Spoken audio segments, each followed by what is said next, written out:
আসসালামু আলাইকুম। সবাই কেমন আছেন? আশা করি সবাই ভালো আছেন, সুস্থ আছেন। এখানে কাটা মাছগুলো নিয়ে নিয়েছি, ভালো করে পরিষ্কার করে ধুয়ে পানি ঝারিয়ে নিয়েছি। লবণ দিয়ে দিব পরিমাণ মতো, হলুদ দিয়ে দিব।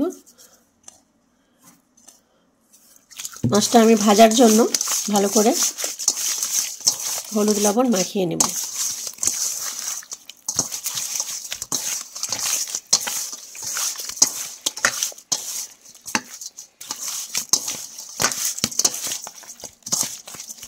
কাটা মাছগুলো কারা চিনেন অবশ্যই, কারা খেয়েছেন অবশ্যই কমেন্ট করে জানাবেন এই মাছটা কিভাবে রান্না করলে ভালো লাগবে।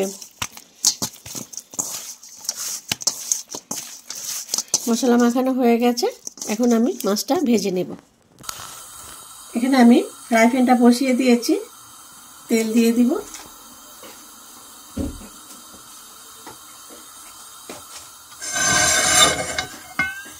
তেলটা একটু ভালো করে গরম করে নিই। তেলটা গরম হয়ে গেছে, এখন আমি এই মাছগুলো ভেজে নেব।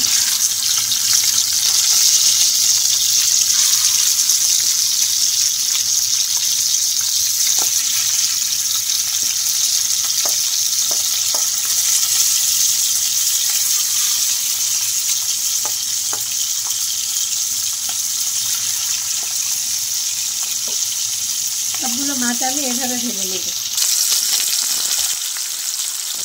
মাছগুলো ভাজা হয়ে গেছে, সব তুলে নিব।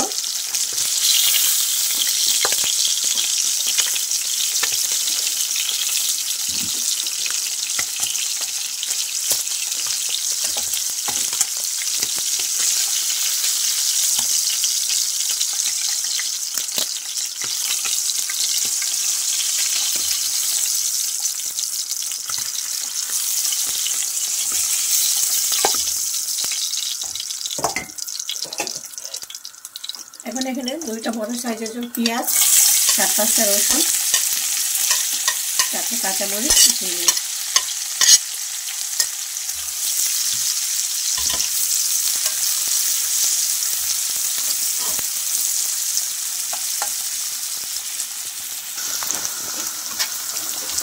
পেঁয়াজ রসুন তেলের মধ্যে ভাজা হয়ে গেছে, এখন এখানে আমি লাল মরিচের গুঁড়ো 2 চামচ, লবণ পরিমাণ মতো 1 চামচ, হলুদ 1 চামচ আর হাফ, আর ধনে জিরে 1/2 চামচ করে।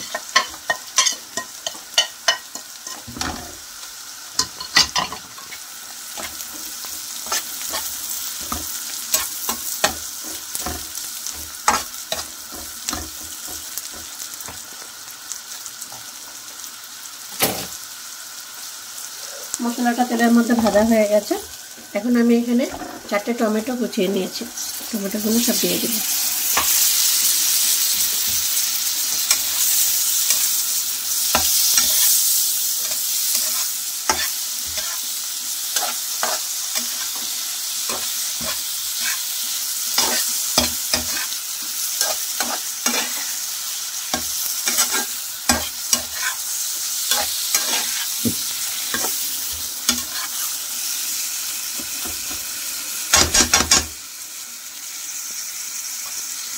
টমেটোটা একটুখানি আমি গলিয়ে নেবো, এই জন্য একটু ঢেকে রাখবো।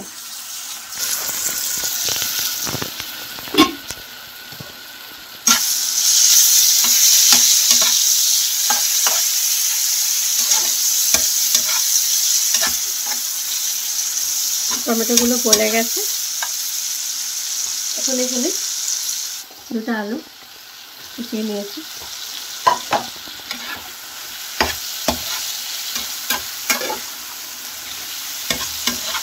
আলু পছন্দ করলে আপনারা দিবেন।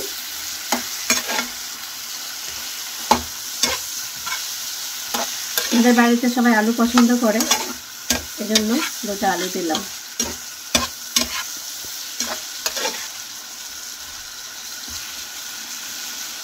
এখন এখানে আমি পানি দিয়ে দেবো।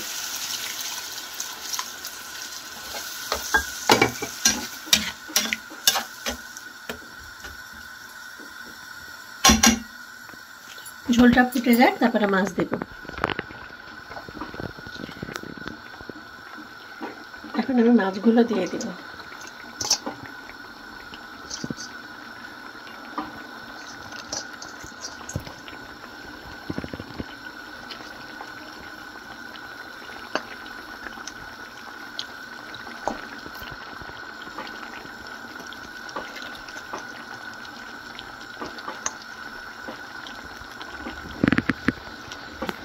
ভেজে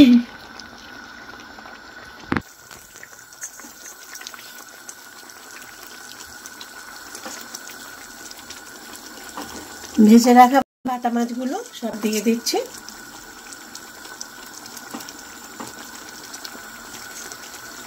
বাটা মাছের সাইজগুলো বড় আছে, মিডিয়াম আছে, ছোট আছে।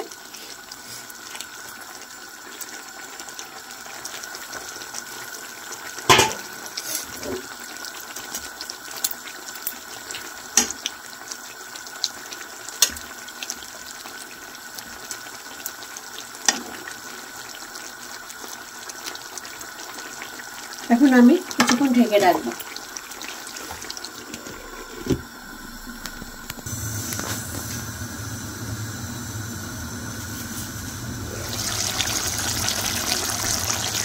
দেখুন কত সুন্দর বাটা মাছটা রান্না হয়েছে।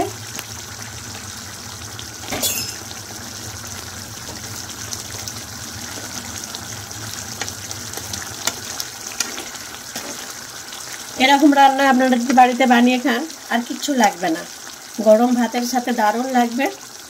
এইভাবে অবশ্যই আপনারা বাড়িতে একবার বানিয়ে খেয়ে দেখবেন, ট্রাই করবেন, কমেন্ট করে জানাবেন যে এই রান্নাটা কেমন হলো, এইভাবে রান্নাটা ভালো হলো কিনা। অবশ্যই ভালো হবে, আপনারা ট্রাই করে দেখবেন। যদি ভিডিওটা ভালো লেগে থাকে তাহলে লাইক করবেন, শেয়ার করবেন, সাবস্ক্রাইব করে আমাদের পাশে থাকবেন, আমাদের সাথে থাকবেন, আমাদের আগিয়ে নিয়ে যাবেন প্লিজ। যারা যারা ভিডিও দেখছেন অবশ্যই সাবস্ক্রাইব করবেন, আমাদের পাশে থাকবেন। রান্নাটা কেমন হলো অবশ্যই কমেন্ট করে জানাবেন। এইভাবে বাড়িতে রান্না করে একবার খেয়ে দেখবেন প্লিজ, ট্রাই করে দেখবেন, অনেক ভালো লাগবে আপনাদের। ঝালের পরিমাণটা আপনারা যেরকম খাবেন এরকম দেবেন। তো বাটা মাছ একটু ঝালঝাল হলে খুবই ভালো লাগবে, টেস্টি লাগবে। তো ভিডিওটা আজকে এই পর্যন্ত। সবাই ভালো থাকুন, সুস্থ থাকুন। আগামীকাল আবার দেখা হবে নতুন একটা রেসিপি নিয়ে। সবাই সুস্থ থাকুন, ভালো থাকুন।